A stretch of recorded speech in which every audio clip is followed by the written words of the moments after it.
Hey everyone, hope you're doing great. Welcome back to my channel. In today's video, we'll dive into what if Naruto's true power awakened only after losing everything. Smash that subscribe button, and be sure to peek at the description below. Let's begin. The sky over Konohagakure was a piercing, innocent blue. It was the kind of sky that belonged on postcards, the kind that promised festivals, laughter, and the endless days of youth. It was a lie. Within the hour, the sky would be choked with smoke, and the ground would drink its fill of blood. Naruto Uzumaki stood on the floor of the Chunin exam arena, his knuckles white as he gripped the railing of the spectator stand. Beneath him, the prodigy of the Hyuga clan lay beaten, but the atmosphere had shifted. The air tasted of ozone and sulfur. The cheering of the crowd had died down, replaced by a confused murmur that rippled through the stadium like a nervous tremor. "Something's wrong," Kakashi Hatake muttered. He stood beside his students, his single visible eye narrowed, scanning the VIP box where the Kazekage and Hokage sat. "What do you mean, Kakashi-sensei?" Sakura Haruno asked, clutching her hands to her chest. She looked between Sasuke, who was panting from his earlier match, and Naruto, who was vibrating with anxious energy. "Stay sharp," Kakashi ordered, his hand drifting toward his headband to unveil the Sharingan. "Don't leave my side." Then, the signal came. It wasn't a horn or a shout. It was a hallucination, white feathers drifting from the heavens, a genjutsu of massive proportions blanketing the stadium. Civilians slumped over in their seats, asleep before they hit the concrete. "Release!" Sakura shouted, her hands forming the seal instinctively. She stayed awake. Naruto, saved by his erratic chakra network, remained standing. Sasuke's Sharingan flared, cutting through the illusion. "An invasion," Sasuke hissed, his eyes darting to the sound and sand ninja revealing themselves in the stands. "Team 7, Formation B." Kakashi barked. "We're moving to the wall. We need to regroup with—" He never finished the sentence. A massive explosion rocked the VIP box.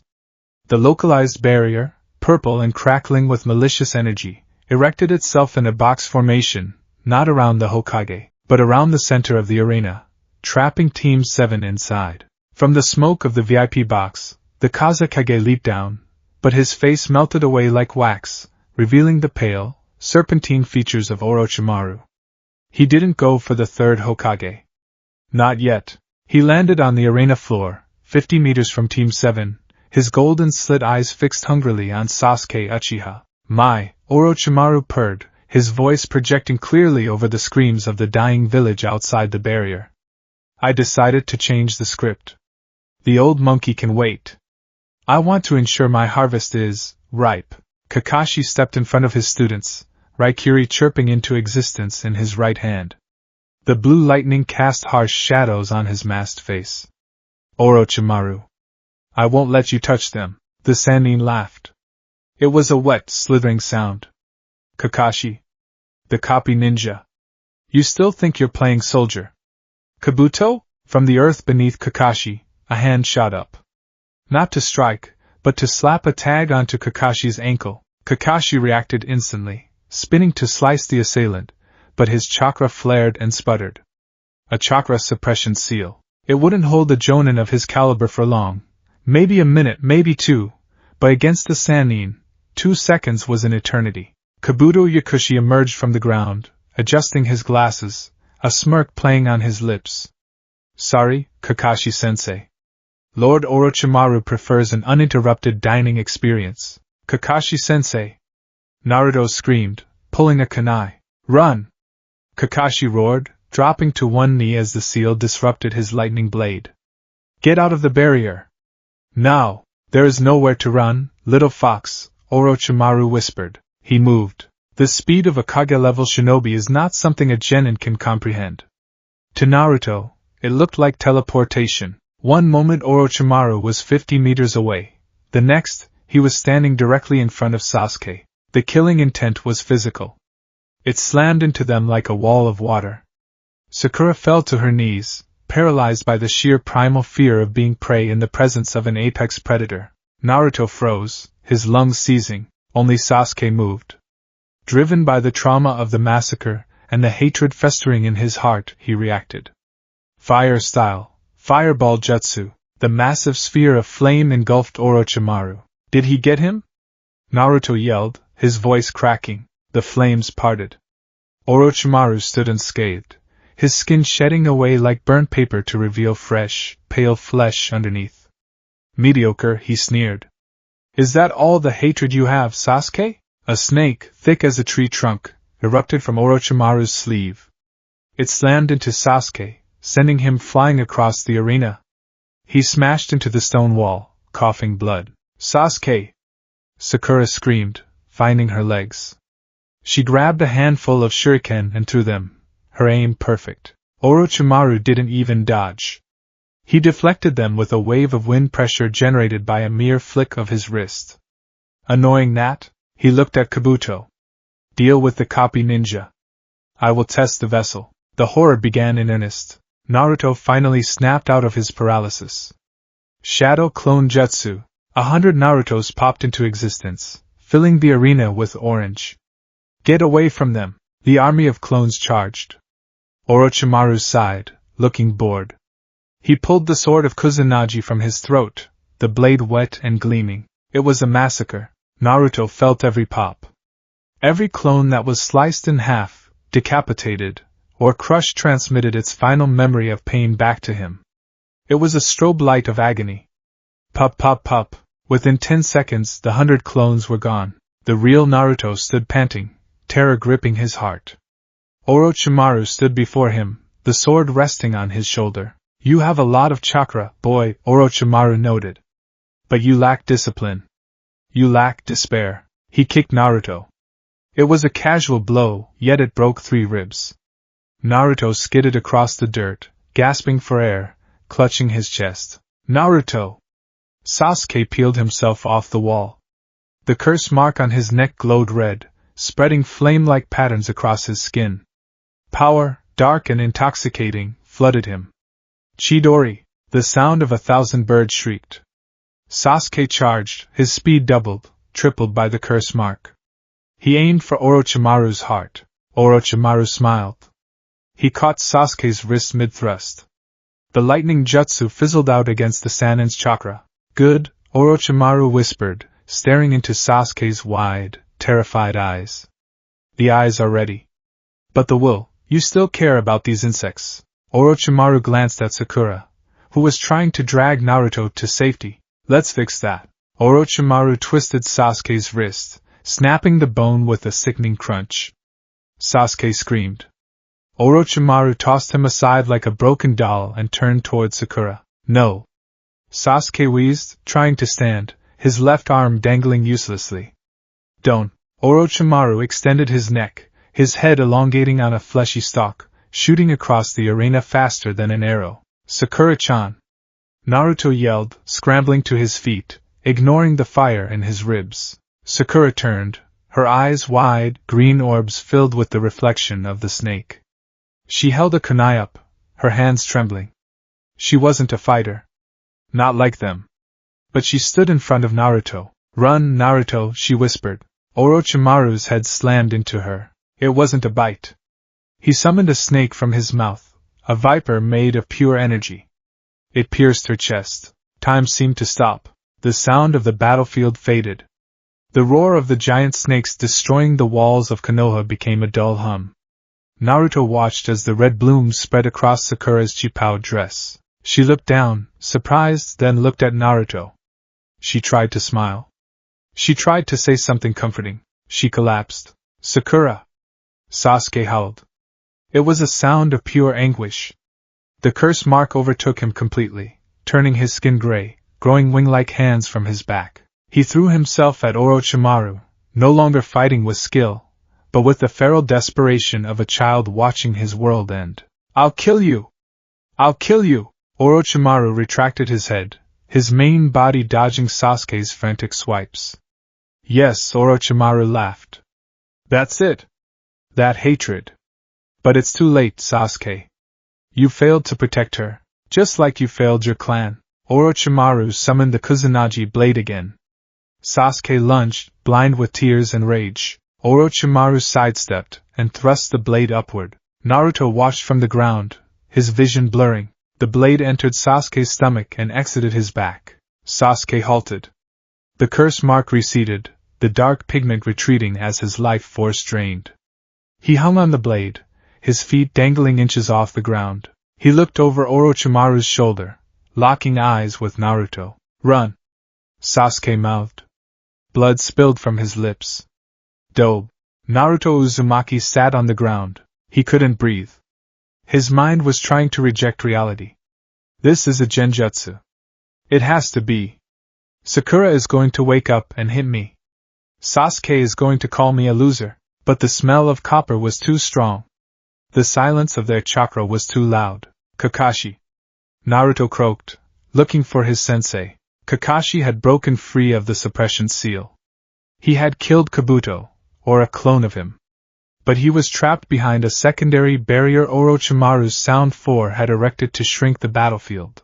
Kakashi was pounding on the purple flames, his vest torn, his Sharingan spinning wildly, tears streaming down his face. He was shouting, but the barrier blocked the sound. Kakashi was screaming silently. Now Orochimaru turned to Naruto. The Sannin wiped the blood from his blade onto his pants. The Nine Tails.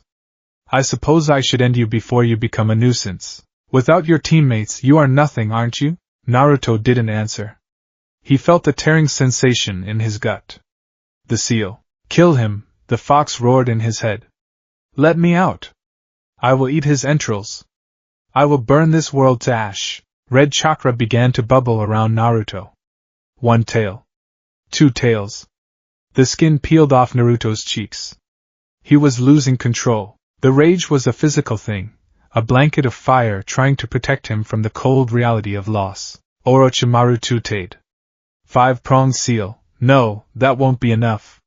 I need to sever the connection permanently. Orochimaru rushed forward, his fingertips glowing with a disruption jutsu meant to scramble the Jinchuriki's mind, making him unable to draw on the beast. Naruto roared, swinging a clawed hand. Orochimaru ducked under it effortlessly.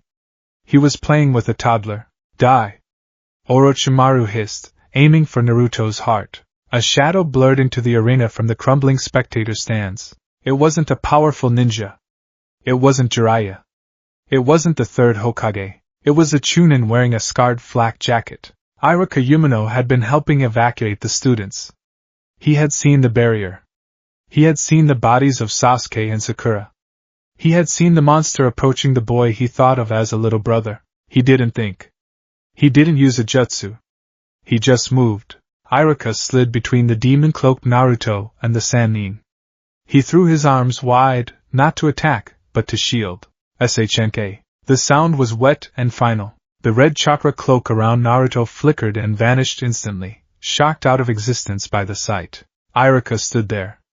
Orochimaru's hand, wreathed in wind chakra, was buried in Iruka's chest. Iruka, sensei? Naruto's voice was small. He sounded like he was 5 years old again. Iruka coughed, blood splattering onto Naruto's whiskered cheeks. He smiled. It was the same smile he gave Naruto when he bought him ramen. The same smile he gave when he handed him his headband. Don't let the beast take you, Iruka whispered, his voice gurgling. He reached out a trembling hand and touched Naruto's forehead. You are Naruto Uzumaki, of Konoha. You are my... The light faded from his eyes before he could finish the sentence. Orochimaru looked annoyed. Another insect. How many of you are going to throw your lives away for this brat? He retracted his hand. Iruka's body fell backward, landing heavily on top of Naruto. Naruto caught him. The body was heavy. So heavy, Naruto sat there, buried under the weight of his teacher, staring at the corpses of his team. Sasuke, Sakura, Iruka, everyone, every smile, every argument, every dream, gone. In a matter of minutes, the sun had gone out. Something broke. It wasn't a bone. It wasn't a seal. It was the fundamental architecture of Naruto's mind. The screaming in his head stopped. Inside the seal, the Kyuubi paused. The great fox, who had been raging against the bars, suddenly retreated to the back of his cage. The water in the sewer of Naruto's mind didn't ripple, it froze. The environment of the mindscape shifted. The dank sewer pipes vanished. The world turned into a vast, dark ocean under a sunless sky. Naruto stood in front of the cage. But it wasn't the loud, brash Naruto. This Naruto was silent. His eyes were not blue. They were gray, the color of ashes. Kid? Kurama rumbled, uncharacteristically hesitant. Do not lose yourself. If you break, we both die. Naruto looked at the giant fox. He didn't yell. He didn't ask for rent. They are dead, Naruto said. His voice echoed in the void, sounding like 1,000 voices speaking in unison. Yes, Kurama said. That is the way of human lives. They are fragile. Give me the reins. I will kill the snake. I will avenge them. No, Naruto said. He walked toward the bars. He walked through the water, but the water turned black as he stepped in it. You are power, Naruto said to the fox. But you are hate. Hate is loud. Hate makes mistakes. Naruto placed his hand on the seal on the gate. The paper fluttered. I don't feel hate, Naruto whispered. I feel cold. He ripped the seal off, but the gates didn't swing open. Instead, chains exploded from Naruto's chest in the real world. Orochimaru had turned his back on the boy. He was preparing to break the barrier and leave. He had killed the Uchiha Era Waste, but unavoidable and broken the Jinchuriki. The invasion was a success. Konoha was crippled. Time to go, Orochimaru muttered to himself. A sound stopped him. It was the sound of metal grinding against metal. A deep, resonant hum that vibrated in the teeth. Orochimaru turned around. His eyes widened for the first time in years. The boy was standing up. Iruka's body slid off him gently. Naruto was floating. His feet were inches off the ground. But it wasn't the red cloak of the Kyuubi. The chakra pouring out of Naruto was a dense, suffocating black, laced with veins of brilliant, blinding gold. It didn't flicker like fire. It flowed like heavy syrup, coating the ground, eating into the stone of the arena. And from his back, 5 chains had erupted. They were translucent, golden, and tipped with spearheads. They writhed in the air like cobras waiting to strike. What is this? Orochimaru hissed. He recognized the feeling. It felt like the Reaper Death Seal. It felt like the Uzumaki clan. Adamantine sealing chains? Impossible. You are a half-blood. You have no training. Naruto raised his head. His eyes were blank. No pupil. No iris. Just 2 voids of glowing white light. The whisker marks on his cheeks had turned into thick, black jagged lines. He didn't speak. He raised a finger. Whoosh. 1 chain moved faster than sound. Orochimaru instinctively threw up a triple Rashomon gate. 3 massive steel gates erupted from the ground to shield him. The chain didn't stop. It didn't even slow down. It punched through the first gate. The second. The third.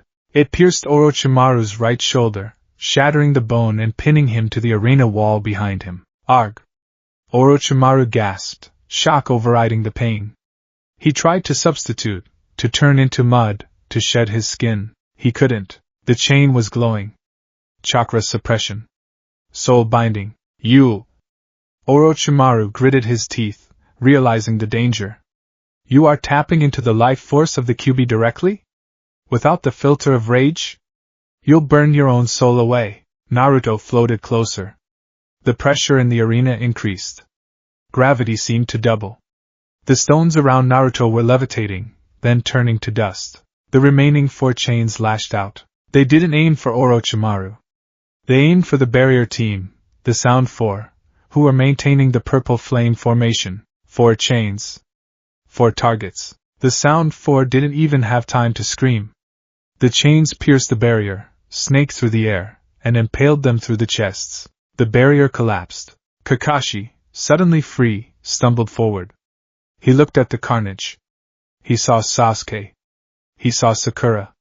He saw Iruka. And he saw the entity that used to be Naruto. Naruto? Kakashi whispered, horror dawning on him. Naruto didn't acknowledge him.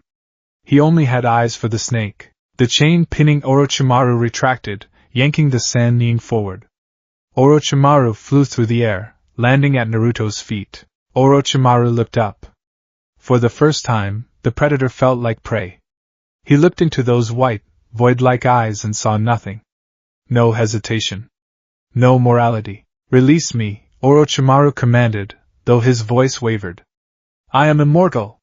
You cannot. Naruto's hand moved. He didn't form a Rasengan. He merely condensed the gold-black chakra into his palm. It collapsed in on itself, forming a small, spinning black hole of density. He slammed it into Orochimaru's stomach. There was no explosion. There was an implosion. The ground beneath the arena buckled. A crater 50 meters wide formed instantly, pressed down by the sheer weight of the chakra. Orochimaru vomited blood, his body contorting as his chakra network was crushed. He managed, through sheer desperation and forbidden jutsu, to sever his own torso, abandoning his legs and his pin arm. A white snake slithered out of the mouth of the broken body, escaping into the cracks of the ruined earth, fleeing deeply, desperately underground. Naruto watched the snake go. He raised a chain to pursue. Naruto! Stop! It was Jiraiya. The Toad Sage had finally arrived, landing heavily beside Kakashi. He took in the scene, the dead students, the dead teacher, the monstrous chakra. Kid, Jiraiya said, his voice trembling. It's over. He's gone. You need to power down. Naruto turned his head slowly. The white eyes faded, returning to a dull, lifeless blue. The gold chains dissolved into particles of light. The black chakra receded, soaking back into his skin. Naruto stood amidst the bodies. He looked at his hands. They were covered in Iruka's blood. He looked at Sasuke's body. The wind blew Sasuke's hair gently. He looked like he was sleeping, if not for the hole in his stomach. He looked at Sakura. She looked small. Naruto. Kakashi stepped forward, reaching out a hand. I'm so sorry. Naruto didn't take the hand. He didn't cry. He didn't scream. He walked over to Sasuke. He knelt down and unclipped the forehead protector from Sasuke's neck. He wiped the blood off it with his thumb. He walked over to Sakura. He gently untied the red ribbon from her hair. He walked over to Iruka. He took the Chunin vest off the teacher's body. Naruto, talk to us, Jiraiya pleaded. Scream. Cry. Do something. Naruto put Sasuke's protector in his pocket. He wrapped Sakura's ribbon around his wrist.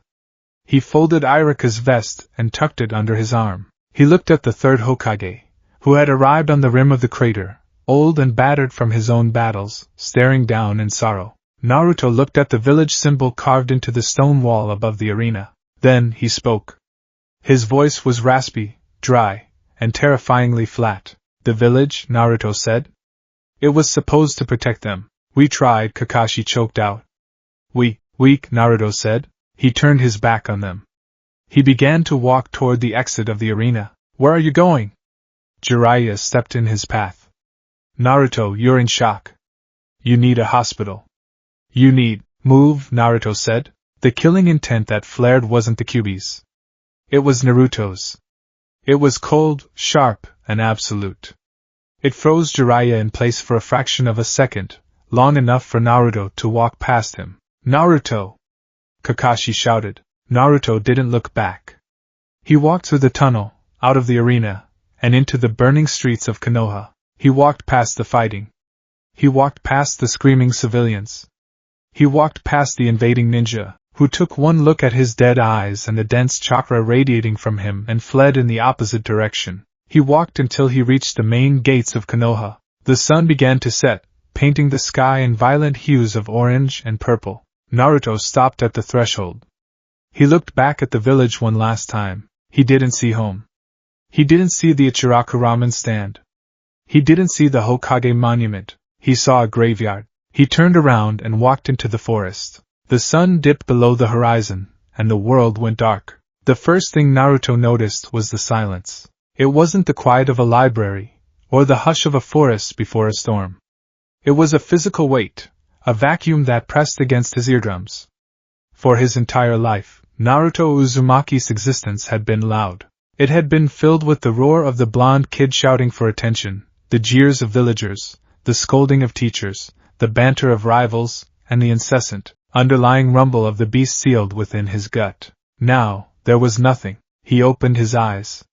The ceiling was white. Stark, sterile, offensive white. He blinked. The image didn't blur. His vision was razor-sharp, picking out the microscopic imperfections in the plaster, the grain of the dust motes dancing in the shaft of sunlight cutting across the bed. He lay there for a long time. He didn't know how long. Time felt irrelevant. He breathed in, and the air tasted of antiseptic and death. "He's awake," the voice was whispered, coming from the other side of the door. A medic. Naruto could hear the blood pumping in the person's veins. Thump thump. Thump thump. "Are you sure?" "His heart rate hasn't changed. It's still so slow. Check the monitors." His brain activity spiked. "Be careful though. The chakra density in the room it's making my skin itch." The door creaked open. Naruto didn't turn his head. He continued to stare at the ceiling. A medic Nin, a woman with dark hair and tired eyes, stepped cautiously into the room. She wore a mask, but Naruto could smell her fear. It smelled like sour milk. "Naruto-kun?" she asked softly. Naruto didn't answer. He was busy cataloging his body. He felt different. The familiar, burning rage of the Ninetales was gone. In its place was something else. A heavy, cold lake of power sat in his stomach.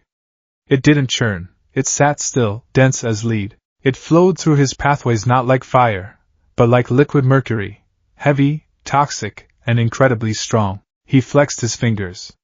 They felt stiff, like they were made of iron. "Naruto-kun, can you hear me? I need to check your vitals." She reached out, her hand glowing with the green aura of the mystical palm jutsu. As soon as her chakra touched his skin, a spark of black electricity snapped from Naruto's shoulder. "Ah!" The medic recoiled, clutching her hand. Smoke rose from her fingertips. It burned me." Naruto finally turned his head. His eyes, usually a bright, sun-kissed blue, were dull. They looked like the ocean under a clouded sky, flat, gray-blue, and bottomless. "Don't," Naruto said. His voice was a wreck. It sounded like he had swallowed gravel. "Naruto-kun, your chakra system is unstable," the medic stammered, fear overriding her professional demeanor. "We need to heal the internal bruising. You have 3 broken ribs, severe chakra exhaustion, and..." "I said don't." He sat up. The movement was mechanical. There was no wince of pain, though his ribs ground together audibly. He swung his legs over the side of the bed. The hospital gown felt rough against his skin. "Where are they?" he asked. The medic froze. She knew who he meant. Everyone in the hospital knew. The rumors of Team 7's last stand had spread through the surviving staff like wildfire. "Naruto-kun, please lie down. Lord Jiraiya is on his way." He wanted to be the one to. "Where are they?" He didn't shout. He didn't need to. The air in the room suddenly became heavy.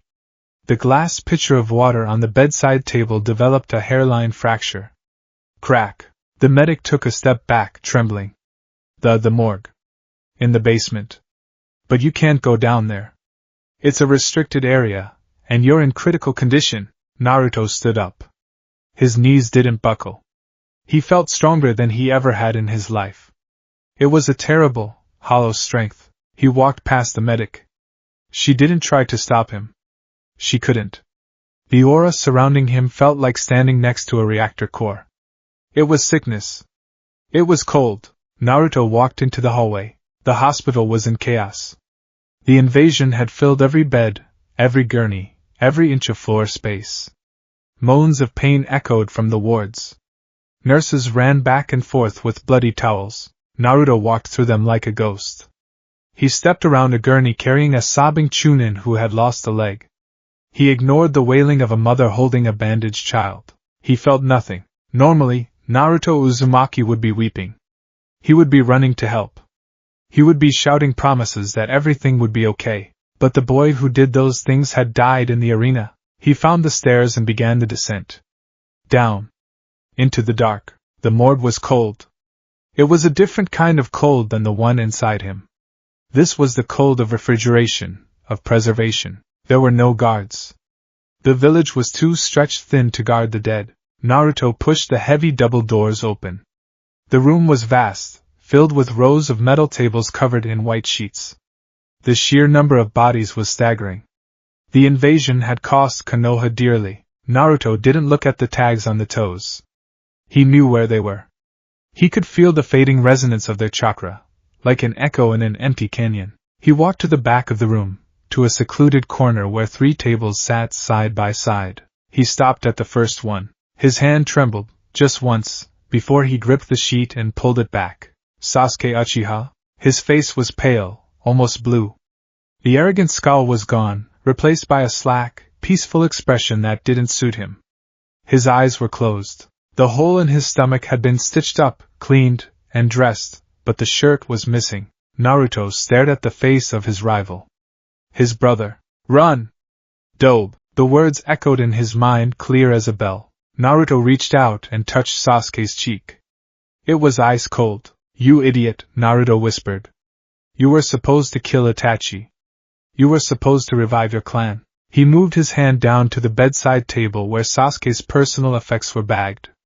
The blue fabric of the forehead protector was stained dark maroon. Naruto took it out of the bag. The metal plate was scratched, the symbol of the leaf marred by the battle. Naruto gripped it tight. The metal bit into his palm. He moved to the next table. Sakura Haruno. She looked small. Too small to be dead.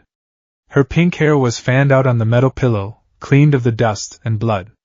Her green eyes were closed forever. She had been the heart of the team. The one who cried so they didn't have to. The one who tried so hard to catch up. She had stood in front of him. She, with no clan techniques, no demon, no Sharingan. She had stood in front of a Sannin to protect him. Naruto gently touched a lock of her hair. It was soft. I'm sorry, Sakura-chan, he said. His voice was flat, devoid of the weeping that should have been there. I wasn't strong enough. I promised I'd bring him back to you. I couldn't even save you. He took the red ribbon from the bag of effects. He wrapped it around his left wrist, tying it tight. He moved to the third table. Irika Yumino. Naruto didn't pull the sheet back immediately. He stood there for a long time. This was the man who had bought him ramen. The man who had acknowledged him. The first person to look at him and see Naruto, not the fox. He pulled the sheet back. Irika looked like he was sleeping. The wound in his chest was hidden by the sheet. The scar across his nose stood out against the pallor of his skin. Dad, Naruto whispered. He hadn't meant to say it. He had never said it while Irika was alive. Now, spoken to a corpse, the word fell into the silence and died there. Naruto carefully folded the sheet back over Irika's face. He stood in the center of the 3 bodies. The solitude was absolute. Team 7 was gone. The family he had built from scraps was gone. Naruto. The voice came from the doorway. Deep, gravelly, and laced with sorrow. Naruto didn't turn. He knew who it was. He could smell the scent of oil and toads. Jiraiya stood at the entrance to the morgue. The giant man looked smaller than usual. His shoulders were slumped. His usually wild mane of white hair looked tangled and dull. He leaned against the doorframe as if he couldn't trust his legs to hold him. I was told you woke up, Jiraiya said, walking slowly into the room. His Geta sandals clicked on the tile floor. You shouldn't be down here, kid. It's not good for you. Is he dead? Naruto asked. He was still looking at the covered shape of Irika. Jiraiya stopped a few feet away. Who? Orochimaru. Jiraiya winced. No. He escaped. You did a number on him, Naruto. We found parts of him. But the snake slithered away. Naruto's hands clenched into fists. The metal of Sasuke's headband groaned under the pressure. Why? Naruto asked. Why did he escape? Because he's hard to kill. Why weren't you there? The question hung in the air, sharp as a kunai. Jiraiya flinched. The guilt that washed off the sage was palpable. I was dealing with the snakes outside the walls. I thought the barrier. You thought wrong, Naruto said. He finally turned to face his teacher. Jiraiya stopped breathing for a moment. He had seen many eyes in his life. He had seen the eyes of killers, of kings, of monsters. But the eyes of Naruto Uzumaki, eyes that used to sparkle with an annoying, infectious hope, were now dead voids. Naruto. Jiraiya reached out a hand. I am so sorry. I failed you. I failed Minato. I failed the third. The old man? Naruto asked. Sarutobi-sensei is dead, Jiraiya said, tears welling in his eyes. He used the Reaper death seal to take Orochimaru's arms. He sacrificed himself to save the village. Naruto processed this information. The Hokage was dead. The grandfather figure who gave him his allowance. He waited for the grief. He waited for the tears. They didn't come. Instead, he felt a cold, logical assessment slot into place. The Hokage died protecting the village. But the village is still burning. My team is dead. His sacrifice was inefficient. So he's gone too, Naruto said. It was a statement, not a lament. Jiraiya looked disturbed by Naruto's lack of reaction. Kid, it's okay to cry. Scream at me. Hit me. Do something. I don't want to cry, Naruto said. Tears are water. They don't cut. Naruto, listen to me. Jiraiya stepped closer, placing a heavy hand on Naruto's shoulder. I know it hurts. I know it feels like the end of the world. But this pain, this is part of being a shinobi. We endure. We carry their will. Sasuke, Sakura, Iruka, they would want you to live. To keep the fire burning. Naruto looked at the hand on his shoulder. He felt the warmth of it. It felt alien. The will of fire, Naruto muttered. Yes, Jiraiya said desperately. The will of fire. To protect the king. To protect the future. Naruto knocked Jiraiya's hand away. It wasn't a violent slap. It was a dismissive swipe, like brushing off dust. The fire burned them, Naruto said coldly. They burned so the village could stay warm. I am done with fire. What are you saying? Jiraiya asked, his brow furrowing. I asked you where Orochimaru is. You said he escaped. Do you know where? We have leads, Jiraiya said. But Naruto, you are in no condition to train me. What? Train me, Naruto repeated. Not to draw on the toad's oil. Not to be a hero.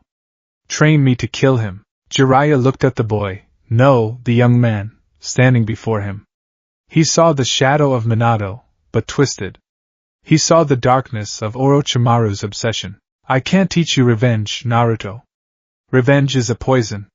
It will eat you from the inside out. Look at Sasuke. Look where it got him. It got him killed because he was weak, Naruto said.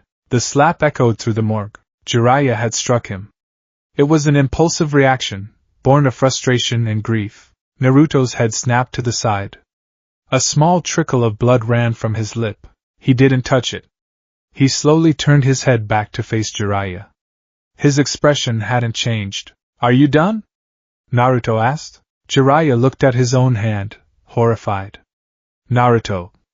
I didn't mean. You are wasting time, Naruto said. He turned and walked away from the tables. He walked past Jiraiya without a second glance. If you won't help me, I'll find someone who will. Naruto. Wait. Jiraiya called out. Where are you going? To get strong, Naruto said. He pushed the doors open and left Jiraiya alone with the dead. Naruto didn't go back to his room. He walked out of the hospital, ignoring the shouts of the nurses. He needed to breathe. But the air in the village was choked with smoke. He found himself walking toward the training grounds. His feet carried him automatically to Training Ground 7. The place of the bell test. The place where they had become a team. The wooden posts were still there. Naruto sat down on the grass in front of the center post. He looked at the empty space where he used to serve his punishment, tied to the log while Sasuke and Sakura ate lunch. He closed his eyes and dove inward. Splash! He landed in the water of his mind. But it wasn't water anymore. It was a thick, black substance. Like oil. The cage towered above him. The seal was open. The paper tag was gone, dissolved by the trauma of the awakening. Two massive red eyes opened in the darkness. So, the QB rumbled. Its voice lacked its usual mocking edge. It was deep worry. You have returned, Kurama, Naruto said. The fox paused. You used my name. You have never used my name. I saw it in the scrolls at the Hokage's office, Naruto lied. He hadn't. The name had just appeared in his mind when the seal broke. A transfer of knowledge through the merged chakra. What do you want, Kit? Have you come to cry to me as well? No, Naruto said. He walked up to the bars. He stepped through them. He stood inside the cage, inches from the massive snout of the beast. You are foolish, Kurama growled, low in his throat. I could crush you. I could take your body right now. Do it, Naruto said. He spread his arms. Take it. I don't care. Kurama stared at him. The great beast lowered its head until it was level with Naruto. It sniffed him. You reek of emptiness, Kurama said. It is disgusting. Where is your fire? Where is your annoying shouting? Dead, Naruto said. They killed it. And now? Now I am a vessel, Naruto said. I am a weapon. You hate humanity. You hate the village. You hate the Uchiha. I do. Good, Naruto said. So do I. Kurama's eyes narrowed. You lie. You love this village. You wanted to be their Kage. I wanted them to acknowledge me, Naruto corrected. I wanted them to stop looking at me like a monster. But I realized something today, Kurama. And what is that? They were right, Naruto looked into the giant red eye. I am a monster. A human would have died when that chain hit Orochimaru. A human would have broken under the pressure. I survived because of you, because of us. Naruto reached out and placed his hand on the fox's snout. Do not touch me, human. We are going to kill him, Naruto said, ignoring the threat. We are going to find Orochimaru, and we are going to tear his soul apart. I need your chakra. Not the rage. I don't need the anger. I need the power. Kurama was silent for a long moment. He felt the boy's intent. There was no deception. There was no naive hope that he could change the fox. There was only a cold, shared purpose. I will not be a pet, Kurama warned. I don't want a pet, Naruto said. I want a partner in crime. The fox let out a huff of air that ruffled Naruto's hair. Then, the corners of its mouth pulled up in a terrifying grin. Very well, Naruto Uzumaki. Let us show them what happens when they wake the nightmare. But be warned, the power you awakened, the adamantine chains, that is not my power. That is the blood of your mother. My mother? Kushina Uzumaki. The previous vessel. She was fierce. She was terrifying. You have her blood, mixed with my chakra. It is a volatile combination. It will kill you if you are weak. I'm already dead, Naruto said. My body just hasn't caught up yet. He turned and walked out of the cage. When Naruto opened his eyes in the real world, it was night. He stood up. He felt the change immediately. The heavy lead in his stomach had shifted. It was now accessible. He raised his hand. Adamantine sealing chains. He didn't shout the name. He just thought it. Shink. 5 golden chains burst from his back. They were beautiful and terrifying. They glowed with a spectral light in the darkness of the training ground.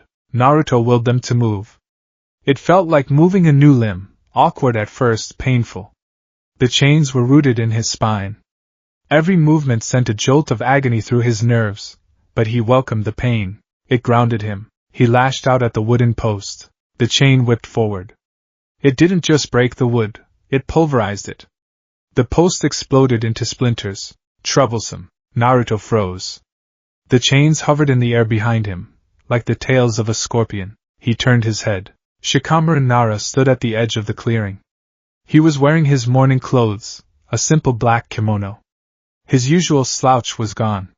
He looked tired. What do you want, Shikamaru? Naruto asked. Shikamaru looked at the chains. His eyes widened slightly, but he regained his composure quickly. The hospital is looking for you. Ino is worried. She keeps crying about Sakura. Tell her to stop, Naruto said. It won't bring her back. Shikamaru flinched. You've changed, Naruto. Have I? Yeah. You're quieter. It's creepy. Shikamaru took a step forward, his hands in his pockets. Listen, I know I can't understand what you went through. My team, we made it out. But Asuma-sensei is hurt. Choji is messed up. We're all hurting. Go away, Shikamaru. I can't do that. You're my friend. And right now, you look like you're about to do something stupid. Naruto turned fully. The chains rattled, glowing brighter. Stupid? No. Stupid was painting the monument. Stupid was thinking I could be Hokage. This is clarity. Naruto, put the chains away, Shikamaru said, his voice dropping to a serious tone. You're leaking killing intent. If Anbu shows up, they'll treat you as a threat. Let them come, Naruto said. Don't be an idiot. Shikamaru snapped, losing his cool. Do you think Sasuke or Sakura would want you to fight the village? Do you think Iruka-sensei died so you could become a rogue ninja? Naruto stared at him. You don't say his name, Naruto whispered. The chains flared. One of them shot out, striking the ground inches from Shikamaru's feet. The earth cracked. Shikamaru jumped back, sweat beading on his forehead. You don't get to say his name, Naruto hissed. You didn't feel his blood on your hands. You didn't feel his heart stop. Naruto. Leave, Naruto commanded. Before I lose control. Shikamaru looked at his friend. He saw the abyss in Naruto's eyes. He realized, with a sinking feeling, that words, his greatest weapon, were useless here. Logic wouldn't work on a broken mind. I'll go, Shikamaru said, raising his hands. But we aren't giving up on you. You hear me? We aren't giving up. Shikamaru turned and walked away into the shadows. Naruto watched him go. You should, Naruto said to the empty air. 2 days passed. Naruto didn't return to the hospital. He didn't return to his apartment. He stayed in the forest, moving between training grounds, avoiding the patrols. He didn't eat. He didn't sleep. He practiced. He practiced holding the chains. He practiced compressing his chakra. He found that he couldn't form the Rasengan anymore. When he tried to spin the chakra, it was too dense, it shredded the shell of the sphere, so he adapted. If he couldn't spin it, he would sharpen it. He channeled wind nature, something he shouldn't have known yet, but instinctively grasped through the heightened connection with his senses. He coated the chains in wind chakra. They became invisible saws, cutting through rock and steel effortlessly. On the third night he felt a presence. It wasn't Jiraiya. It wasn't a rookie. It was dark, suppressed, and clinical. Naruto sat on a rock, sharpening a kunai. You can come out. From the shadows of the trees, an old man emerged. He leaned on a cane, his right eye bandaged, his arm in a sling. He wore the robes of a high-ranking official, Danzo Shimura. Naruto knew him only by reputation as the war hawk the old man used to argue with. Naruto Uzumaki, Danzo said. His voice was raspy, dry as old parchment. Who are you? Naruto asked, though he didn't care. I am Danzo. I lead the foundation. Root. What do you want? Danzo stepped closer. He looked at the boy. He saw the potential. He saw the weapon Konoha had failed to cultivate. I heard about your loss, Danzo said. A tragedy. But a predictable one. Hiruzen's weakness led to this. His softness. He allowed Orochimaru to live years ago, and because of that mercy, your team is dead. Naruto stopped sharpening the kunai. He looked up. Go on. Danzo's visible eye narrowed. He had expected resistance. He had expected the will of fire rhetoric. Instead, he found a receptive audience. Emotions are a weakness, Naruto, Danzo said. Attachments lead to hesitation. Hesitation leads to death. You hesitated in the arena, did you not? You were afraid. Yes, Naruto admitted. If you had been trained by me, Danzo said, you would have killed Orochimaru the moment he appeared. You would have sacrificed your teammates to kill the threat if necessary. But you would have succeeded. I don't want to sacrifice them, Naruto said. They are already dead. Precisely. There is nothing left to lose. Konoha looks at you with fear now. I see it. The villagers are whispering. They saw the golden chains. They saw the monster. They will never accept you. I know. Come with me, Danzo offered. Join Root. I will teach you to bury your emotions so deep they can never hurt you again. I will teach you to use that power to protect the village from the shadows. You will be the sword that strikes before the enemy can move. Naruto stood up. He looked at Danzo. He considered the offer. To feel nothing. To be a tool. It sounded peaceful. But then he looked at the ribbon on his wrist. Run! Dobe. Sasuke hadn't died because he was an unfeeling tool. He died because he loved his team. If Naruto became a Root, he would forget them. He would forget the pain, and the pain was the only thing he had left of them. No, Naruto said. Danzo frowned. You refuse? You choose to wallow in grief? I don't choose grief, Naruto said. I choose vengeance. And your way, it's too slow.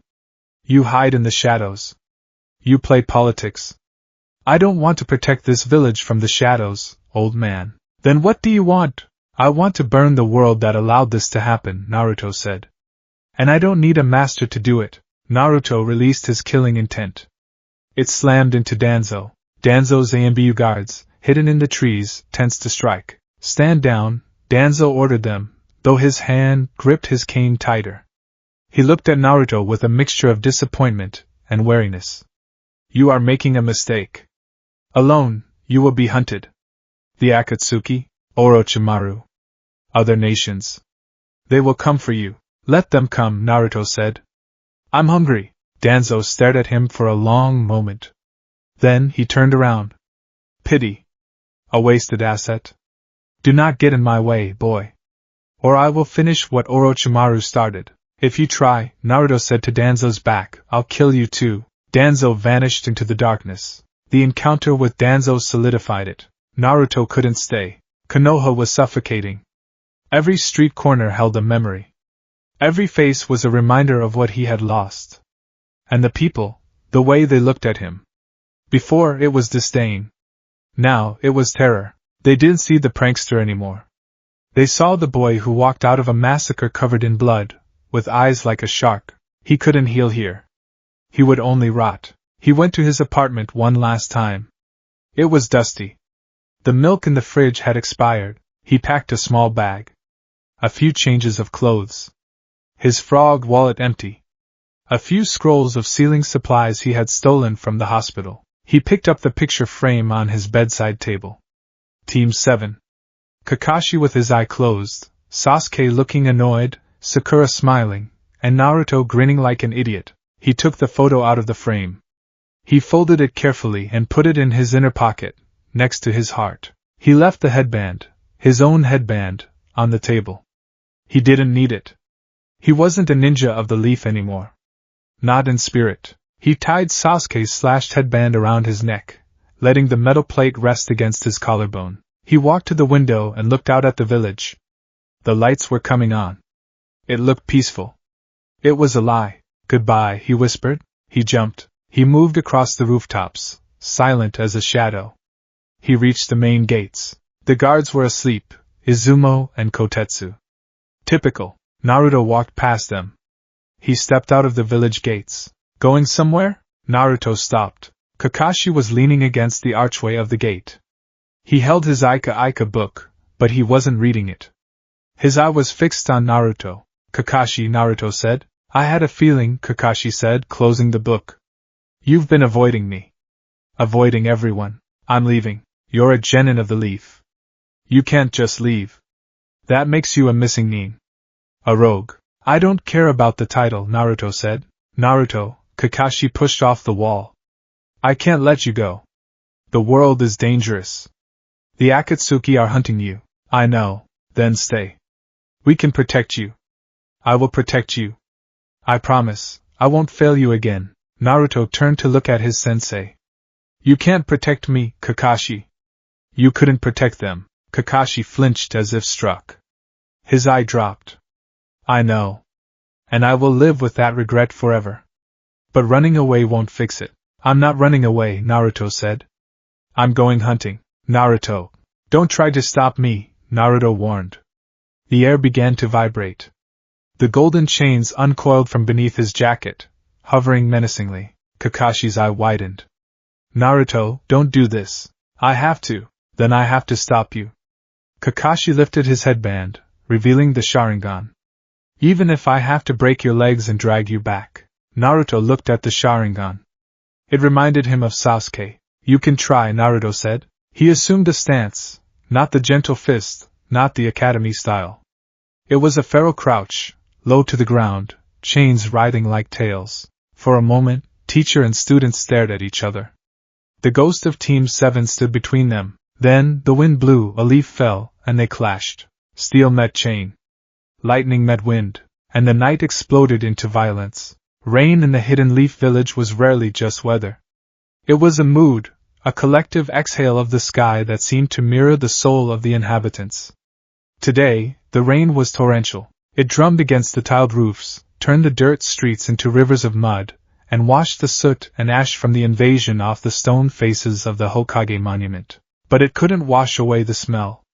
The lingering scent of ozone, burned timber, and old blood clung to the valley like a shroud. Kakashi Hatake woke up to the sound of that rain. He was lying in a hospital bed, his body feeling like it had been put through a meat grinder.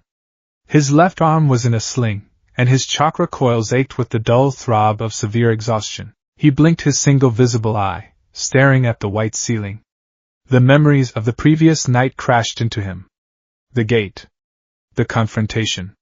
The golden chains that moved with the speed of light. He sat up too quickly, his head spinning. "You're awake," a voice said from the corner. It was my guy. The usually exuberant Jonin was sitting on a stool, staring out the window at the gray curtain of rain. He wasn't smiling. He wasn't striking a pose. He looked older. "Naruto," Kakashi croaked. "Where is he?" Guy turned slowly. "He's gone, Kakashi. I need to go after him." Kakashi swung his legs over the side of the bed, fighting the nausea. He's unstable. He nearly killed me." "He defeated you," Guy corrected gently. "If he wanted to kill you, you wouldn't have woken up. He left you at the gate, unconscious. The Anbu found you this morning." Kakashi froze. He remembered the feeling of the chain wrapping around his neck, the cold metal biting into his skin. He remembered looking into Naruto's eyes, those dead, gray abysses, and waiting for the snap. It never came. Just a whisper. "Stay down. He's still in the village," Guy said. "He hasn't crossed the border." "Why?" "Because today is the funeral," Guy said softly. "Everyone is gathering. The third. The students. The teachers. Everyone we lost." Kakashi closed his eye. The image of Sasuke and Sakura, broken on the arena floor, flashed behind his eyelid. "Help me up, Guy," Kakashi whispered. "I need to be there." The cemetery of Konoha was a vast, green expanse located at the edge of the village, overlooked by the towering cliff face. Usually, it was a place of quiet contemplation. Today, it was a sea of black. Thousands of villagers and shinobi stood in the mud. Umbrellas formed a canopy of black silk, shielding the mourners from the relentless downpour. At the front of the crowd, a massive stone altar had been erected. On it lay the pictures. Hundreds of them. At the center was the third Hokage, Hiruzen Sarutobi, smiling with his pipe. To his right, rows upon rows of Chunin and Jonin who had held the line against the sand and sound. And to the left, a smaller cluster of photos that broke the hearts of everyone who looked at them. Sasuke Uchiha, Sakura Haruno, Iruka Yumino. The silence was deafening, broken only by the sound of rain and the occasional stifled sob. Konohamaru stood at the front, holding his grandfather's black helmet.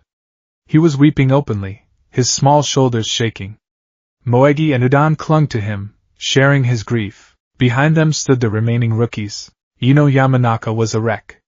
She was being held up by Choji, who had tears streaming down his face, mixing with the rain. Shikamaru stood next to them, staring at the sky, his expression tight and angry. He wasn't crying, but his hands were clenched so tight his knuckles were white. Hinata Hyuga stood a little apart from her team. Her pale eyes were red-rimmed. She looked at the photo of Naruto's teammates. She looked at the empty space where Naruto should have been standing. "Where is he?" Kiba Inuzuka muttered, Akamaru whining softly inside his jacket. "It's his team.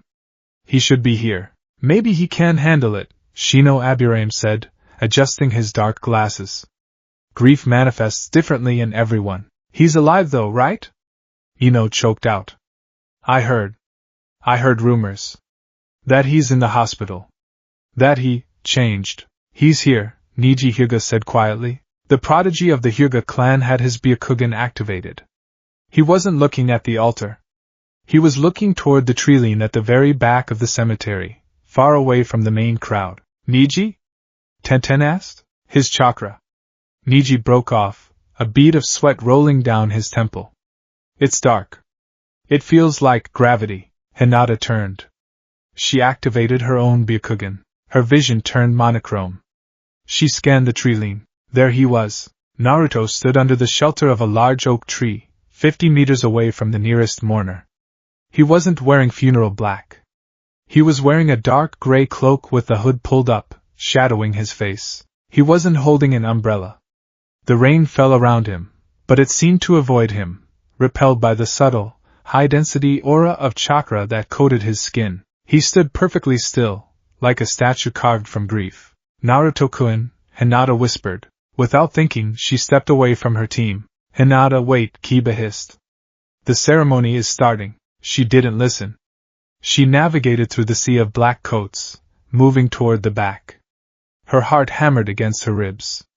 She needed to see him. She needed to tell him that he wasn't alone. She needed to tell him that she was still here. As she got closer, the air grew heavy. The temperature dropped. The rain felt colder. Naruto didn't move as she approached. He was staring fixedly at the altar in the distance, his gaze locked on the 3 photos of Team 7. Hinata stopped 10 feet away. Her instincts, honed as a ninja, were screaming at her to run. The killing intent radiating from him wasn't directed at her, but it was there, a background radiation of pure menace. And Naruto-kun? She stammered. Naruto slowly turned his head. Hinata gasped. The face under the hood was the same, yet entirely different. The baby fat seemed to have melted away, leaving sharp, angular cheekbones. The whisker marks were thick and jagged, like war paint, but it was the eyes that stopped her breath. They were empty. The bright, ocean blue she had admired for years was gone, replaced by a dull, flat slate. There was no light in them. No warmth. No recognition. Hinata, he said. His voice was a flat line. I wanted to see if you were okay, she managed to say, clutching her hands to her chest. I heard about Sakura-san and Sasuke-kun. I am so sorry. Naruto looked at her. He didn't blink. Go back to your team, Hinata, he said. No, she took a step forward, fighting the pressure of his chakra. You shouldn't be alone. Not today. Please, let us help you. Let me help you. Help me? Naruto repeated the words as if they were in a foreign language. How? I can be there for you. We can mourn together. You don't have to carry this burden by yourself. Naruto turned his body fully toward her. The air shimmered. For a split second, Hinata saw the spectral outline of a fox behind him, its jaws gaping. She flinched. You can't help the dead, Naruto said. You aren't dead. Hinata cried, finding a sudden surge of courage. You're standing right here. Naruto Uzumaki died in the arena, he said. He died when Irika took a claw through the chest. What stands before you is just the debris. That's not true. Hinata reached out to grab his hand. She never made contact. A golden chain materialized from the air, whipping around to form a barrier between them. It didn't strike her, but the wind pressure from its movement knocked her hand back. Hinata stared at the chain. It pulsed with a terrifying, sickly light. Don't touch me, Naruto warned. My chakra, it burns. It poisons. If you touch me, you will get hurt. I don't care, Hinata wept. I don't care if it hurts. I do, Naruto said. For a moment, just a fleeting second, a flicker of the old Naruto appeared in his eyes. A trace of sadness, of regret. You are kind, Hinata, he said softly. Stay kind. Stay in the light. Don't come into the dark. There is nothing here but ghosts. He turned his back on her. Naruto-kun. He began to walk away, heading deeper into the forest, away from the funeral, away from the village. Goodbye, Hinata. Hinata sank to her knees in the mud, watching him disappear into the rain.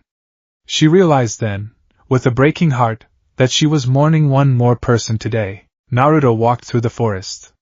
The sounds of the funeral faded behind him, the eulogy being read by Koharu and Hamura, the weeping of the crowd. He didn't need to hear the speeches. He knew who they were. He knew how they died. He reached a clearing a mile from the cemetery. It was an old training ground, overgrown and forgotten. He stopped. You can stop following me, Naruto said to the trees. The wind rustled the wet leaves. For a moment, nothing happened. Then, the shadows lengthened. 10 figures dropped from the canopy. They wore gray armor, porcelain masks without markings, and carried short tanto blades on their backs. Root, Lord Danzo wishes to speak with you, the leader said. His voice was devoid of emotion, filtered through the mask. I already gave him my answer, Naruto said. He didn't take a fighting stance. He just stood there, arms hanging loosely by his sides. The answer was unacceptable. Another voice came. Danzo Shimura stepped out from behind a tree trunk, leaning heavily on his cane. He looked at Naruto with a critical eye, like a blacksmith inspecting a flawed sword. You are leaving the village, Danzo stated. I am. You are the Jinchuriki of the Nine Tails. You are a strategic asset of Konohagakure. You do not have permission to leave. Permission? Naruto tilted his head. I didn't ask. You are emotional, Danzo said, shaking his head. You are acting on grief. You think leaving will silence the pain. It will not. But if you come with me, I can remove the pain. I can make you a perfect weapon. I don't want to forget them, Naruto said. And I don't belong to you. Then you leave me no choice. Danzo tapped his cane on the ground.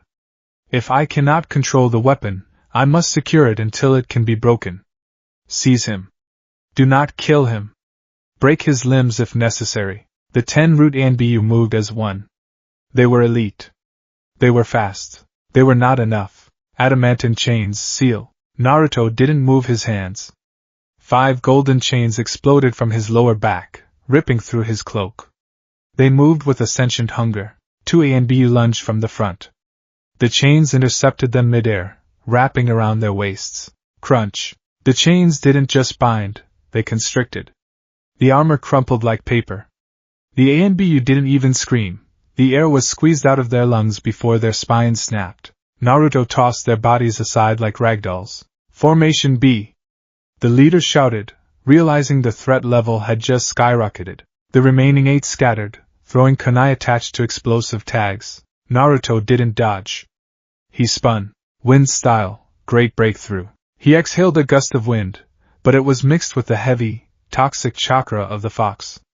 The wind deflected the kunai and stripped the bark off the trees. An Anbu appeared behind him, sword drawn, aiming for the hamstrings. Naruto didn't turn. A chain shot out from his back, not to block, but to pierce. It went through the Anbu's shoulder, pinning him to the ground. You fight without hesitation, Danzo observed, not moving from his spot. Good. Very good. Shadow Clone Jutsu. Naruto formed the cross seal. 10 clones appeared. But these clones didn't charge in for taijutsu. They lunged at the remaining Anbu and grabbed them. What? The root leader gasped as a clone latched onto his arm. Burst, Naruto whispered. The clones didn't poach into smoke. They exploded. Naruto had pumped so much volatile yang chakra into them that their destabilization caused a physical blast. The clearing was lit up by 10 simultaneous detonations. Smoke and debris filled the air. When it cleared, the root squad was decimated. Bodies lay scattered, broken and burned. Only Danzo remained standing, shielded by a hasty wind-style vacuum wall he had erected. Naruto stood amidst the carnage. He wasn't panting. He wasn't sweating. Send more, Naruto said, staring at Danzo. I need the practice. Danzo's eye narrowed. The boy was stronger than his reports suggested. The merger of the Uzumaki lineage and the Kyuubi's chakra created a synergy that defied logic. You are dangerous, Danzo said. Perhaps too dangerous to be left alive. But killing you would be a waste. Danzo began to unwrap the bandages on his right arm. Danzo! A booming voice shook the trees. From the sky, a massive toad dropped, landing between Naruto and Danzo. Jiraiya stood atop it, his face a mask of fury. And to the right, landing with a crater-forming impact, was Tsunade Senju. She had arrived in the village only hours ago for the funeral, dragged back by duty and grief. Now, she looked furious. What is the meaning of this? Tsunade roared, glaring at Danzo. Attacking a genin of the leaf during a funeral? He is a rogue ninja attempting to desert, Danzo said calmly, rewrapping his arm. I was merely doing my duty to stop a flight risk. He is a child. Tsunade snapped. He is a monster, Danzo countered, gesturing to the broken bodies of his elite unit. Look at what he did. Jiraiya looked down at Naruto. Kid, Naruto looked up at the Sannin. He didn't look relieved to be rescued. He looked annoyed. You interrupted, Naruto said. Naruto, stop this. Jiraiya jumped down, landing softly in the mud. Put the chains away. Come back to the village. We can talk about this. Tsunade is here. She can check your chakra network. We can fix this. There is nothing to fix, Naruto said. I am not broken. I am awake. You just killed 10-leaf ninja, Tsunade said, stepping forward, her golden eyes wide with shock as she took in the scene. They attacked me, Naruto said. They were weak. The weak die. Isn't that the rule of the shinobi world? No! Tsunade yelled. That is not what we stand for. We protect each other, like you protected them? Naruto pointed a blood-stained finger toward the cemetery. Tsunade flinched. The guilt of being absent, of abandoning the village years ago, hit her hard. Don't speak of things you don't understand, she warned, her voice trembling. I understand death, Naruto said. I understand that Konoha is a lie. It preaches love and breeds corpses. I am done with it. He turned to walk away. Naruto, don't take another step, Jiraiya warned. I can't let you leave. The Akatsuki is out there. Orochimaru is out there. You are safer here. I am not looking for safety, Naruto said. I am looking for them. Then I have to stop you, Jiraiya said. For your own good. Jiraiya moved. He was fast, faster than Danzo. He aimed to grab Naruto, to restrain him with a toad-binding jutsu. Naruto didn't try to outspeed the sage. He knew he couldn't. Instead, he flared his chakra. Roar! A phantom roar of the Nine Tails erupted from his body, creating a shockwave of physical force.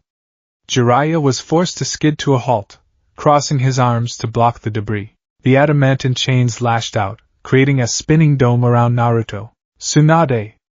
Jiraiya yelled. Tsunade launched herself forward. I'm sorry, Naruto. She punched the ground in front of the chain barrier. The earth split. The shockwave was designed to destabilize his footing, to knock him out. The ground shattered, and Naruto was thrown into the air, but he didn't panic. He used the chains like spider legs, stabbing them into the falling boulders to stabilize himself mid-air. Shadow clone! 50 Narutos appeared in the sky. Rasengan! They all shouted, but these weren't normal Rasengans. They were unstable, black and violent. He's going to destroy the forest. Danzo muttered, retreating further. Barrier!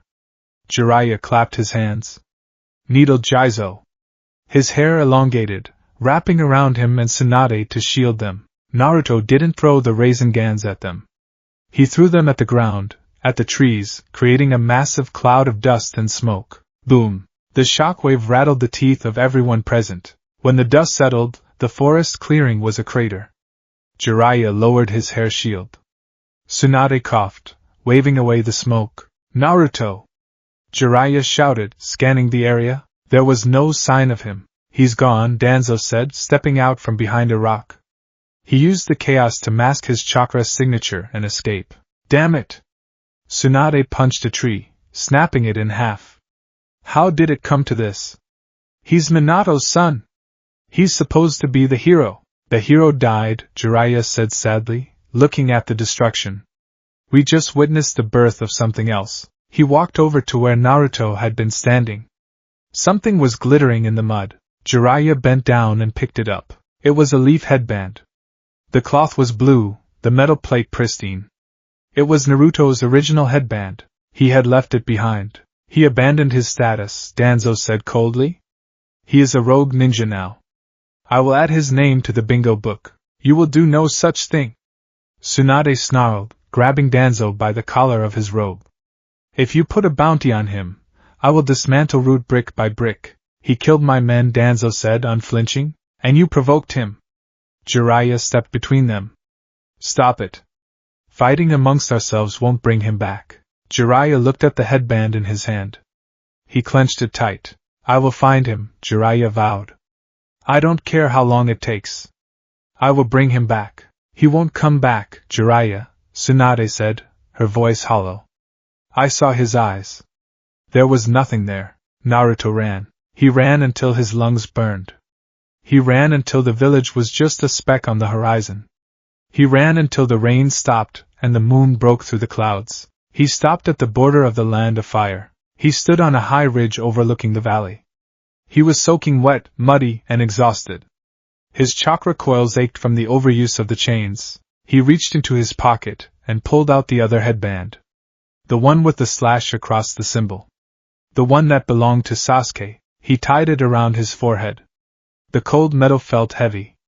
It felt right. He looked back toward Konoha one last time. I promise, Naruto whispered to the wind. I will burn the weeds. I will kill the snakes. And when I am done, maybe then I can sleep. He turned away from his home. The path ahead was dark.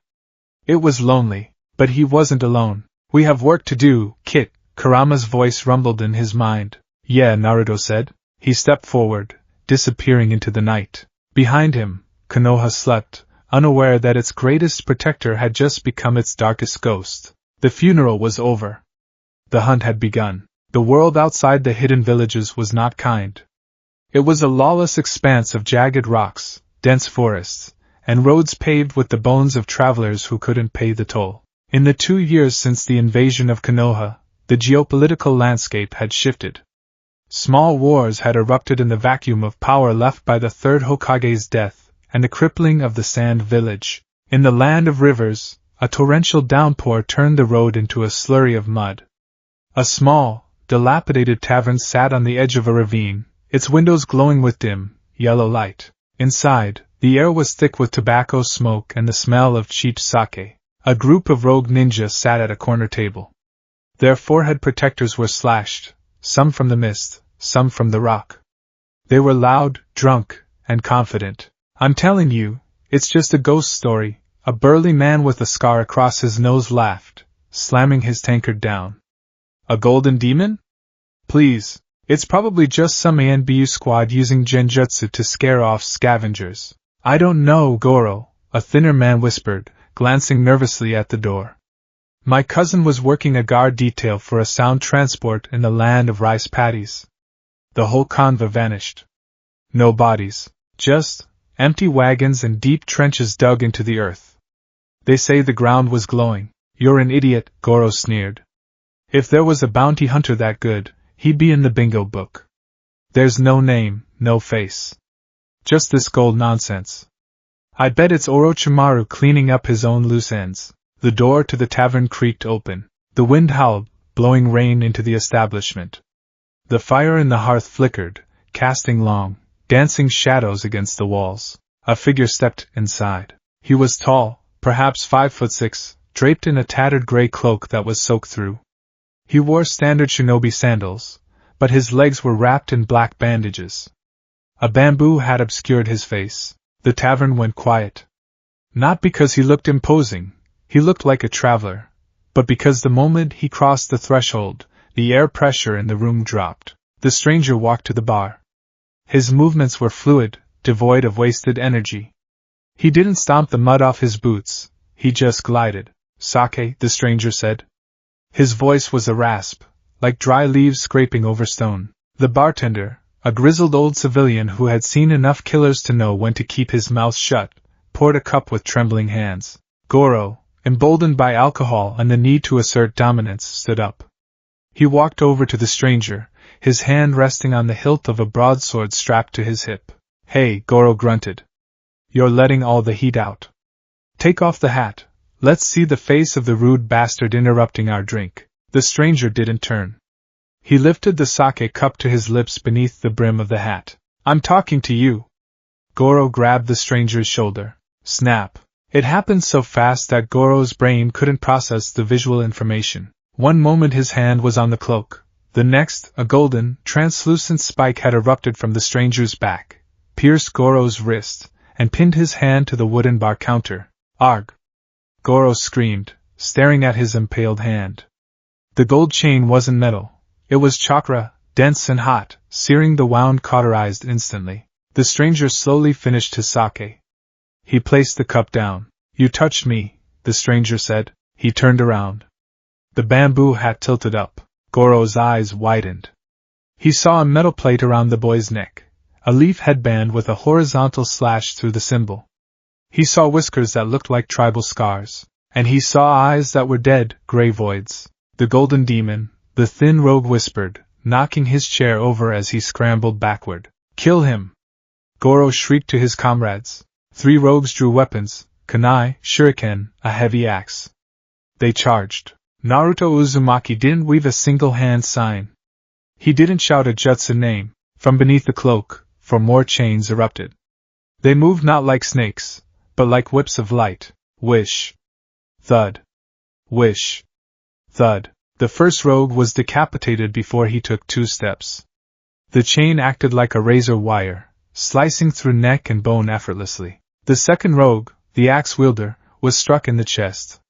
The chain punched through his ribcage, expanded inside him, and threw him through the tavern wall, out into the ravine. The third rogue froze, a kunai raised. A chain stopped inches from his eye, the golden point vibrating with a low hum. Sit, Naruto commanded. The rogue dropped his weapon and fell to his knees. Naruto turned back to Goro, who was whimpering, still pinned to the bar. I am looking for a location, Naruto said calmly. A laboratory. Hidden in the northern mountains of the Land of Sound. The one where they experiment on bloodlines. I don't know. Goro stammered. The chain in Goro's wrist twisted. Goro screamed. The screams are annoying, Naruto noted, as if commenting on the weather. The next twist takes the hand. The one after that takes the head. Speak. North. North. Goro yelled, tears streaming down his face. Near the Viper's Valley. There's a cave system behind the waterfalls. They move prisoners there. That's all I know. I swear! Naruto stared at him for a second, seemingly weighing the truth of the words against the man's heartbeat. Thank you, Naruto said. The chain retracted. Goro slumped to the floor, cradling his ruined wrist. Naruto turned to the bartender, who was cowering behind the shelves. He reached into his cloak and pulled out a few Ryo coins, placing them on the counter. For the mess, Naruto said. He walked out into the rain. The remaining rogues didn't dare to breathe until he was gone. The forest was dark, but to Naruto, it was vibrant with sensory information. He moved through the canopy, leaping from branch to branch. He didn't use chakra to boost his speed, he relied on pure physical conditioning. 2 years in the wild had stripped him of everything soft. He was lean, corded with muscle, his skin toughened by exposure to the elements. You missed a spot, a deep voice echoed in his mind. He won't follow, Naruto muttered, landing on a thick oak branch. That's not the point, Kit. You left witnesses. Witnesses talk. Talk draws flies. Let them talk, Naruto replied internally. I want Orochimaru to know I'm coming. I want him to be afraid. Fear makes a snake cornered. A cornered snake bites. Then I'll pull its fangs. Naruto sat down on the branch, leaning against the trunk. He wasn't tired, but he needed to calibrate. He reached into his pouch and pulled out a scroll. It was old, brittle, and stolen from the ruins of a temple he had raided 6 months ago. Fuinjutsu. The art of sealing. Jiraiya hadn't taught him this. Jiraiya had tried to teach him the Rasengan, tried to teach him morality.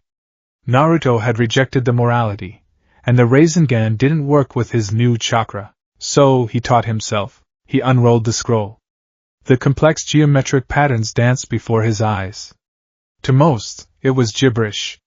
To Naruto, with his awakened Uzumaki lineage, it was a language he had forgotten he knew. The chains, they were physical manifestations of seals. Every link was a suppression formula. He traced the ink with his finger. To trap a soul, he whispered, reading the text, requires an anchor of equal value. You are thinking of the Reaper Death Seal, Kurama warned. Do not be a fool. You are the last of your line. Do not throw your life away for a single kill. I won't die, Naruto said, rolling the scroll back up. I'm just going to make sure that when I catch him, he doesn't slip out of his skin again. He closed his eyes. He didn't sleep in the traditional sense. He entered a meditative trance, lowering his heart rate to 4 beats a minute. In this state, he relived the memories, not to torture himself, but to sharpen his resolve. He saw Sasuke's body falling. He saw the light leave Sakura's eyes. He saw the blood on Irika's vest. He took those memories and forged them into a blade. 2 years, he thought. I have dismantled 12 outposts. I have killed 342 sound ninja. But he is still out there. He opened his eyes. The sun was rising. It brought no warmth, only light by which to hunt. The Viper's Valley lived up to its name. It was a narrow gorge cut through black granite, infested with poisonous snakes and covered in a perpetual mist. Naruto stood on the precipice, looking down at the waterfall Goro had mentioned. It looked natural. Perfect. Naruto extended his senses. He didn't use the sage mode he had begun to experiment with. That was too risky, too loud. He used the empathetic sensing of the Kyuubi. He felt it. Not chakra, but malice. A concentration of suffering emanating from behind the water. Found you, he whispered. He dropped from the cliff. He plummeted 500 feet, the wind whipping his cloak. Just before he hit the water, he channeled wind chakra into his feet and hands. Wind style, gale palm. He caught the air, slowing his descent instantly, and landed silently on a slippery rock jutting out from the base of the falls. He walked through the waterfall. Behind the curtain of water was a massive steel door, sealed with a barrier ninjutsu. Naruto placed his hand on the barrier. It was a frequency-based lock, designed to incinerate anyone without the correct chakra signature. Adamantine chains breaker. A single small chain, no thicker than a wire, emerged from his finger. It slithered into the barrier's matrix. It didn't break the door, it infected it. Naruto's chakra devoured the barrier's energy, turning the purple field gray, then dissolving it. The steel door groaned and slid open. Naruto stepped into the darkness. The hallway was sterile, lit by flickering fluorescent lights. The smell hit him immediately: formaldehyde, rotting flesh, and fear. Intruder! 2 guards posted at the entrance reacted. They were curse mark users, their skin turning gray and monstrous as they charged. Naruto didn't break stride. He raised his right hand.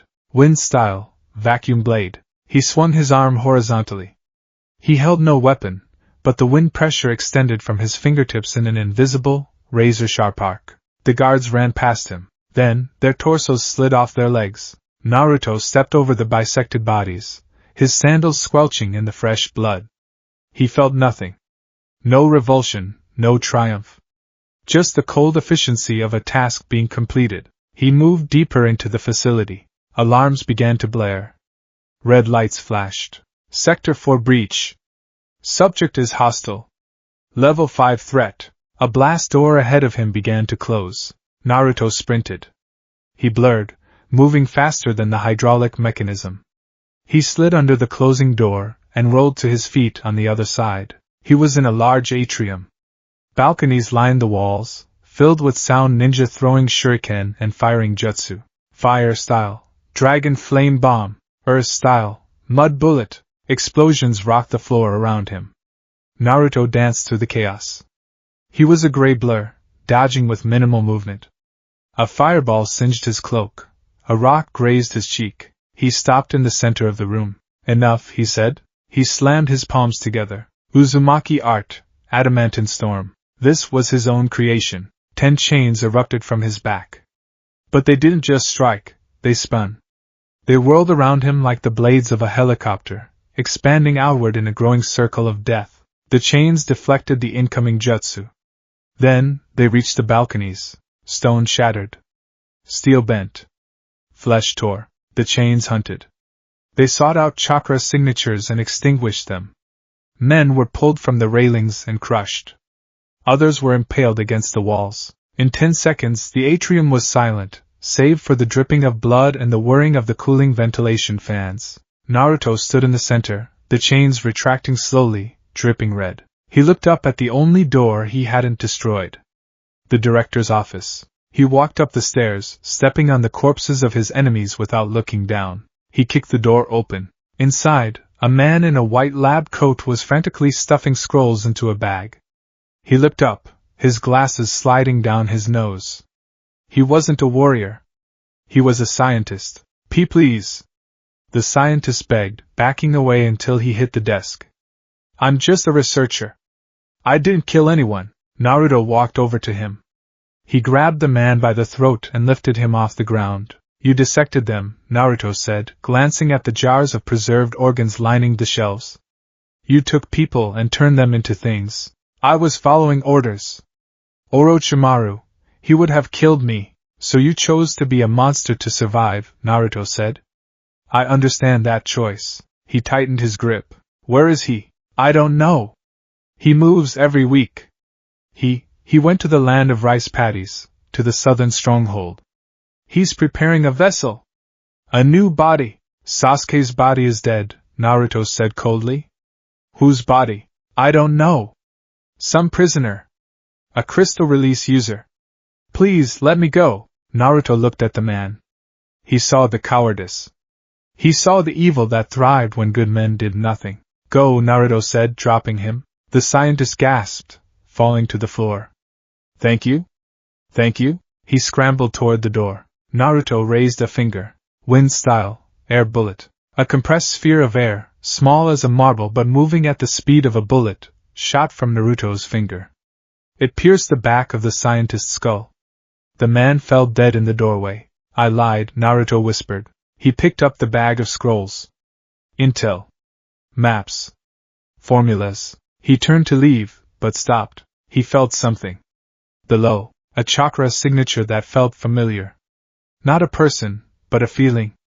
A resonance. He walked out of the office and found the elevator shaft.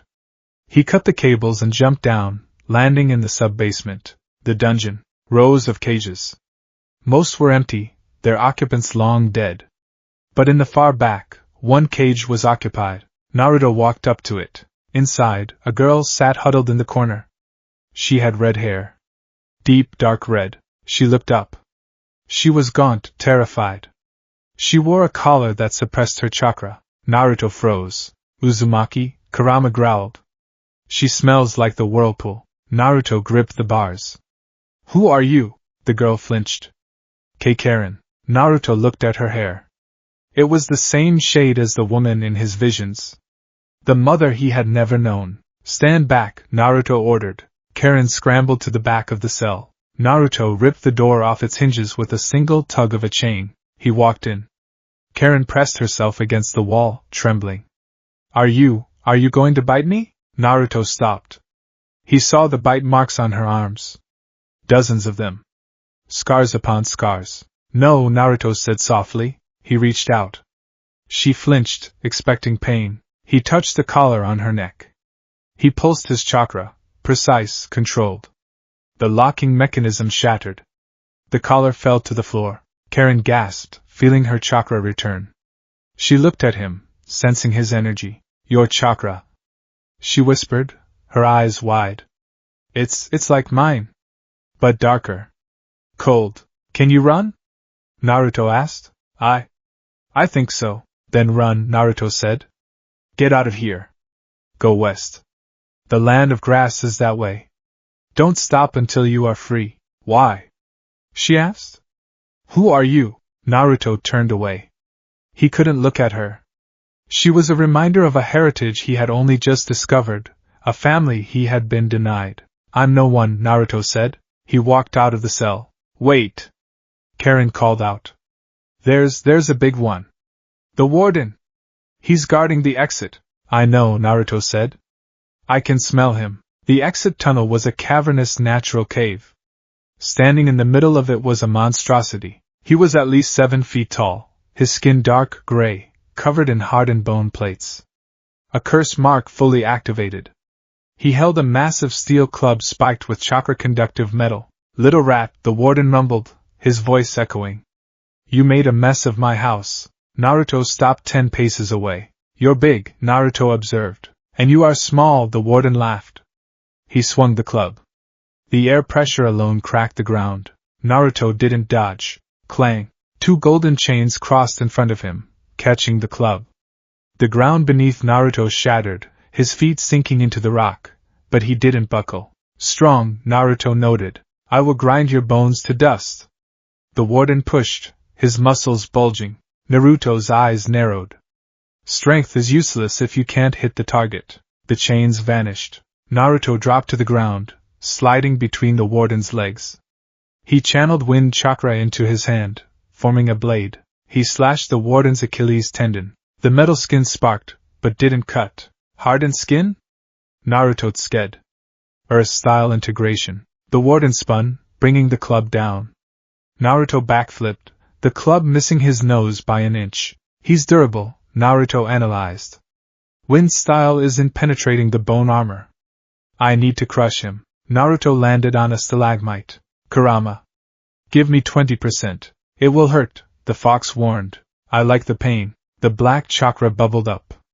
Naruto's skin turned a dark shade of red boiling. 4 tails of pure chakra materialized, overlaid with the golden chains. The pressure in the cave skyrocketed. The water dripping from the ceiling evaporated instantly. The warden took a step back, fear finally piercing his rage. What are you? The jailer, Naruto said. He moved. It wasn't speed. It was teleportation born of raw power. Naruto slammed into the warden's chest. The bone armor cracked. The warden flew backward, smashing into the cave wall. Before he could slide down, the chains pinned his arms and legs to the rock. Naruto hovered in the air, the chakra cloak burning around him. You rely on the curse mark, Naruto said, floating closer. Borrowed power. It corrupts the mind. Screw you! The warden spat acid. Naruto dodged the spit. Let's see what happens when I seal the flow, Naruto said. The chains glowed bright white. Uzumaki art, chakra severing. The chains pulsed. They didn't just bind the body, they invaded the chakra network. They sought out the Tenketsu points and hammered them shut. The warden screamed. It was a sound of absolute agony as the curse mark was forcibly rejected by his body. The gray skin receded, tearing and bleeding. The bone armor crumbled. He was left as a broken, normal man, hanging from the wall. Naruto dropped to the ground. The red cloak faded, leaving him smoking and exhausted. His skin was raw, healing rapidly but painfully. He looked at the warden. The man was unconscious, likely in a coma from the shock. Path clear, Naruto muttered. He walked past the body, toward the moonlight at the end of the tunnel. Naruto sat on a cliff overlooking the burning facility. He had set fire to the chemical stores. The orange glow illuminated the night sky. He watched as a small figure with red hair ran from the side exit, disappearing into the forest. Good luck, Karen, he whispered. He looked down at his hands. They were trembling. Not from fear, but from the adrenaline crash. He opened the bag of scrolls he had taken. He scanned the maps. There was a marked location. Not a lab. A meeting point. Amigakure. The village hidden in the rain. Why is Orochimaru meeting with someone in rain? Naruto mused. The Akatsuki leader is rumored to be in rain, Kurama offered. Naruto's blood ran cold. The Akatsuki? The ones hunting him. The ones Itachi worked for. If Orochimaru was contacting them, or if they were hunting Orochimaru, it was a nexus. A place where all his enemies would be. Rain, Naruto said, standing up. We go to the rain. He turned to leave, but stopped. He felt eyes on him. He looked up at the moon. A crow was circling. Itachi, Naruto said to the bird. The crow cawed and flew away, dissolving into ink. Naruto touched the slashed headband on his neck. Tell him I'm coming. Meanwhile, miles away on a rocky spire, 2 figures stood in the rain. They wore black cloaks with red clouds. Kisame Hashigaki grinned, exposing his shark-like teeth. He adjusted the massive sword, Samahata, on his shoulder. So, the little Jinchuriki has gone rogue? Kisame laughed. That makes our job easier, doesn't it, Itachi-san? No Konoha backup to worry about. Itachi Uchiha stood stoically, his Sharingan deactivated, his eyes dark and unreadable. He had received the report from his crow. He had seen the devastation at the tavern. He had seen the burning lab. He is not the same boy, Itachi said quietly. He's still a brat, Kisame shrugged. I'll shave his legs off with Samahata and drag him back to leader. Do not underestimate him, Itachi warned. His chakra, it has changed. It feels like death. Scary, Kisame mocked. But we have our orders. Capture the 9 tails. Alive. Yes, Itachi said. He looked toward the north, toward where he knew his brother had died. A flicker of something, pain, perhaps, crossed his face, gone in an instant. Let us go, Itachi said, turning away. To the land of rain. The wind howled around them, carrying the scent of a coming storm. A storm of gold and blood.